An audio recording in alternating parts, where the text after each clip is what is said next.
আসসালামু আলাইকুম দর্শক, সবাই কেমন আছেন? ওই আমার রান্নাঘরের পক্ষ থেকে শুভেচ্ছা জানাচ্ছি। আজকে আমি সাজনে পাতার একটা রেসিপি করতে যাচ্ছি। আশা করি আপনাদের অনেক ভালো লাগবে। আর অবশ্যই আমার এই ভিডিওটি শেষ পর্যন্ত দেখতে থাকবেন। আর যারা আমার এই চ্যানেলে নতুন, অবশ্যই চ্যানেলটিকে সাবস্ক্রাইব করে দিবেন। প্রথমে আমরা সাজনে পাতাটা ভালো করে বেছে নিয়েছি। এবার এটা আমরা ধুয়ে নেব। দেখেন, এটা আমি ভালো করে ধুয়ে নিয়েছি। ধুয়ে চুলার উপর বসিয়ে দিয়েছি। এবার আমি ঢাকনা দিয়ে এটা ভালো করে সেদ্ধ করে নেব।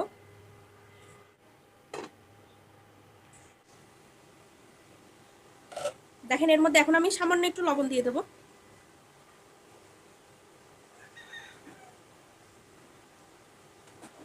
আর পানি দিয়ে দেবো। বেশি করে পানি দিলাম, কারণ পানিটা আমি ফেলে দেবো। যখন এই সজনে পাতা সিদ্ধ হয়ে যাবে তখন পানিটা ফেলে দেব।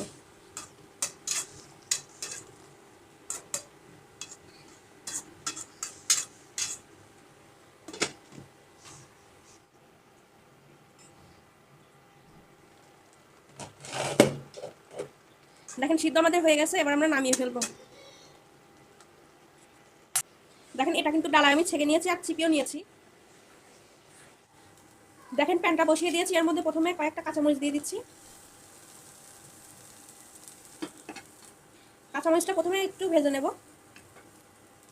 দেখেন, কাঁচামরিচটা আমি তেল ছাড়াই কিন্তু হালকাভাবে ভেজে নিয়েছি। এর মধ্যে আমি এখন পেঁয়াজ আর রসুন দিয়ে দেবো।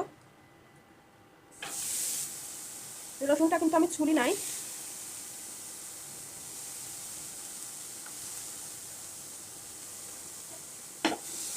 এভাবে আমি একটু পানিটা শুকিয়ে তারপর আমি তেলটা দিয়ে দেবো। দেখেন, তেল ছাড়াই কিন্তু আমি ভালোভাবে ভেজে নিয়েছি। এবার তেল দিয়ে দেবো।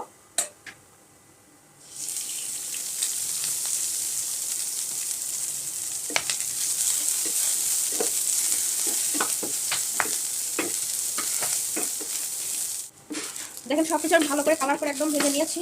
এবার আমি কালো জিরে দিয়ে দেবো।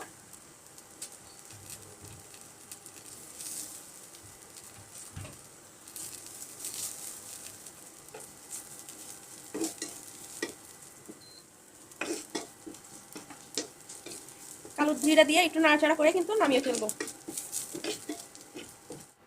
এবার আমি এর মধ্যে সজনে পাতা দিয়ে দেবো। চিপে কিন্তু পানি একদম বের করে নিয়েছি।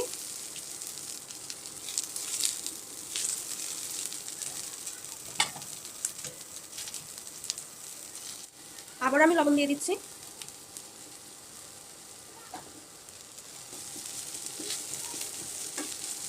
আর একটু তেল দিয়ে দেবো।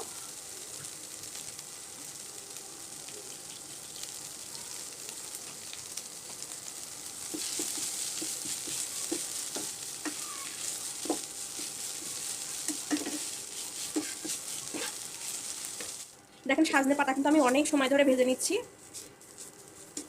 দেখেন, অনেকটা ভাজা প্রায় হওয়ার দিকে। আর একটু ভেজে নেবো, তাহলে খেতে কিন্তু আরো ভালো লাগবে।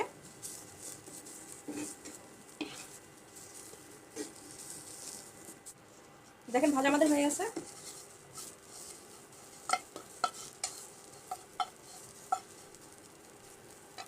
এবার আমরা বেটে নেব।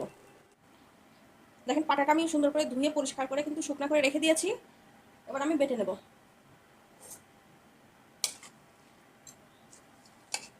প্রথমে আমি এগুলো বেটে নিচ্ছি।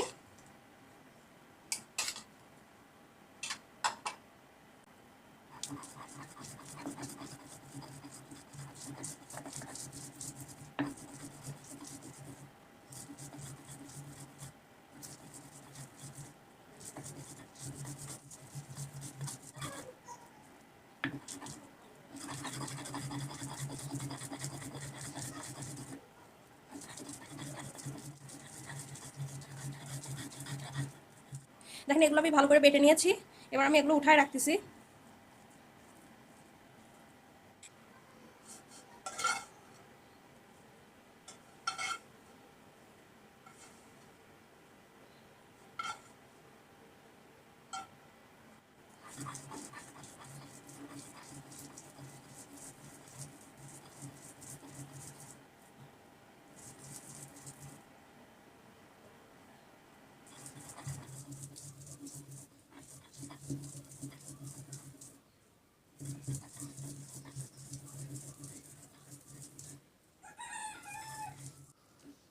দেখেন, এটা কিন্তু এভাবে বেটে নিয়েছি।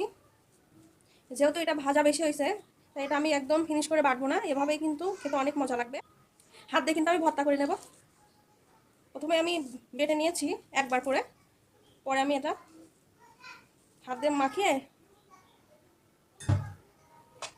এর সঙ্গে এখন মিক্স করে দেব।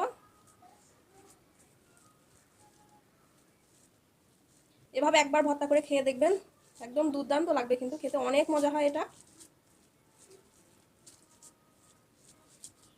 আমি কিন্তু দুইগুলোই আদা বাটা মানে অর্ধেক করে বেটে নিয়েছি, একদম মিহি করে বেটে নেই নাই। এটা দাঁতের উপর পড়লে খেতে কিন্তু ভালো লাগবে, দেখতেও কিন্তু লোভনীয় লাগতেছে।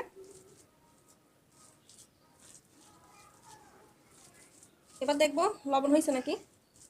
লবণ আমাদের লাগবে।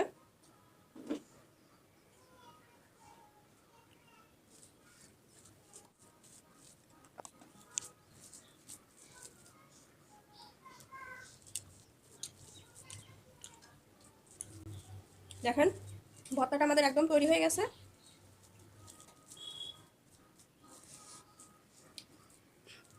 আপনারা চাইলে খাওয়ার আগে আবার একটু তেল দিয়ে মাখিয়ে নিতে পারেন। আমি কাঁচা তেল আর দেবো না, এভাবে রেখে দেবো।